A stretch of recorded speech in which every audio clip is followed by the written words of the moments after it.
Hello and welcome. We are joined by a special guest today in this show, Palestinian Ambassador to India, Mr. Abdullah Abu Shawesh. Mr. Abdullah, thank you so much for joining us here in this program. Today is an important event in Gaza and also in Israel. In last 2 years, a lot of people have been waiting for this day. The hostages are being released. There is some amount of hope for peace. What is your first reaction to the developments that are taking place in the region today? Thank you so much indeed, Shuja al-Haq, for coming today and to extend many thanks to BTI, Press Trust of India at large.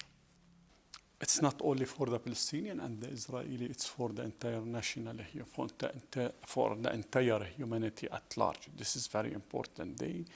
This is a threshold there for in the history itself. At this exact day, we, as a Palestinian, start breathing after 2 years and 2 days for the very first time, again since 2 years and 2 days, to start make sure that there is no more shell, at least in the upcoming days. There is no more airstrikes, there is no more dismembering of our loved ones, and there is no more people will be killed. But unfortunately, with all of this, we're still collecting tens of hundreds of bodies from the streets. Most of it is utterly, totally decomposed, and we did not recognize which body, what is the name of those remains. But again, it's in a very important days for all of us, first and foremost, of course, for us as a Palestinian. And when you tackle the issue of the hostages, our very clear-cut position from the very first ever minute, they should not even be taken from scratch. This is the Israeli hostages. But at the same exact time, we should shed light on the misery of 11,000 Palestinian hostages in the Israeli jail, in the Israeli concentration camp, and in the Israeli military camps. Just to talk about the hostages, because unfortunately, Israel succeeded to zionize the global consensus by making sure that the word's hostages is referred only to the Israeli hostages and removed from the global discussion, from the global discourse, the Palestinian hostages. So we are happy that,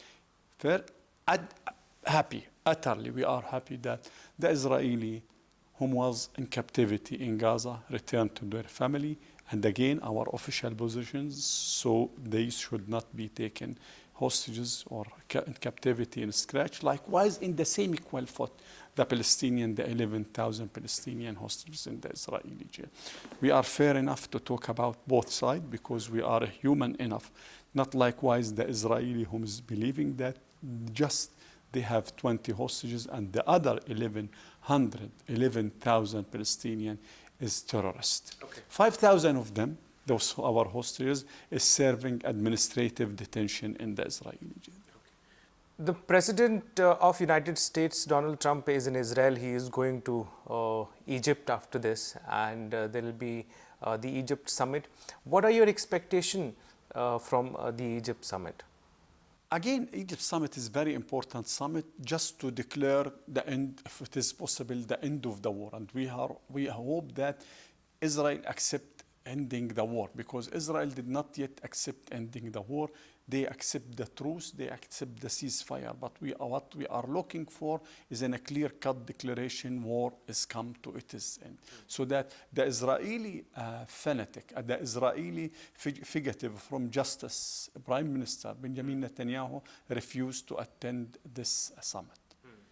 We look forward with the pressure from President Trump, Abdel Fattah al-Sisi, and His Excellency, of course, Abdel Fattah al-Sisi, and all the high-level politician who is going to Sharm el-Sheikh to have a clear-cut declaration, war is end, and that's it. What do you think is the future for Hamas in Gaza now? What are the priorities in your mind? When you talk about Gaza, we have to issue the priority that, likewise, as you rightly mentioned, and it is future or the future of Gaza. Regarding the priority, our priority was very cluster clear from the very beginning of this war on Gaza. end the war, end the textbook genocide, the televised genocide, have a sufficient amount of humanitarian aid so that no more children will die due to the malnutrition and hunger, and no more family will go to bed hungry. Then have an efficient and sufficient amount of anesthesia and painkiller so that no more surgery will be conducted without anesthesia. And this was happened, unfortunately, during the last 2 years. And there is no painkiller, sufficient amount of painkiller. So the people was utterly suffering. So that this is the priority for us. And the of course, there is many other priority, but this is the very urgent priority to make sure that no more killing, sufficient amount of food, enough anesthesia and painkiller, and all of this. But then the priority, of course, to reconstruction and all of this. This is regarding the priority, but regarding the future of Gaza, Gaza have no future without the Palestinian Authority, without West Bank, and West Bank has no future without Gaza. There is no state in Gaza and no state without Gaza. So that when we talk about the future, we should talk about the peace process itself, unity of the Palestinian territory, Gaza, West Bank, East Jerusalem, and the peace process at large, and the two-state solution, which is the end of the, should be the end goal of the peace process itself. Okay. How do you see the role of President Donald Trump in bringing together the situation where we are today? He says that he has been instrumental in bringing peace to the region. We have to 10 days ago, President Trump has a complete different opinion. He had his first term, and we used to judge people based on their attitude towards our struggle. At his first term, he's the one who recognized Jerusalem as the eternal capital of the Jewish people, which is utterly against the international law. He's the one who moved the U.S. embassy to East Jerusalem. He is the one who cut the fund from the UNRWA and did many other things, of course, and closed our office in Washington itself, which the PLO office in Washington. In his second term, during his second term, he declared that he's gonna take Gaza. Then he declared that we're gonna expel the people from there. But he changed his mind, to be very frank, was utterly, to some extent, we can say that in the last few months, he was start to realize that the Palestinians will not leave Gaza under any circumstance. Egypt will not allow the expelling of the Palestinian people. He realized that. While he used to say that Egypt should take the Palestinian, and Jordan stands strong behind the Palestinian president and behind the Palestinian people, and the Arab, of course, at large was stand strong, and he will have no support at all from all around the world except the Israeli occupation in his plan to expel the Palestinian and to build the new Rivera and to take Gaza and all of this stuff. So that he changed, his mind was a change in a positive way. It's a step forward. And we look forward to him as a one who he believed that he can bring the peace to the world at large. We look forward to him to tackle the Palestinian issue from the macro level, not through the Israeli lenses, which means that to sit and to say there is a peace process. This peace process should end with two-state solution, to declare that there should be a two-state solution, and to lead this effort. At this time, we believe that he will deserve the Nobel Prize. But he should again cluster clear, bring to the table the two-state solution, the final solution to the Palestinian question, which is, again, the two-state solution, Gaza Strip, West Bank, and East Jerusalem. I mean, the Palestinian state to be built in only 22% of our historical land. Washington has hinted that they could be looking at the relevance of Abraham Accords, the way they were signed in the first term of President Trump. What is your viewpoint on that? Indeed, if he believed that this is the way to the peace, we tried it, and it was there a long time ago, a few years ago.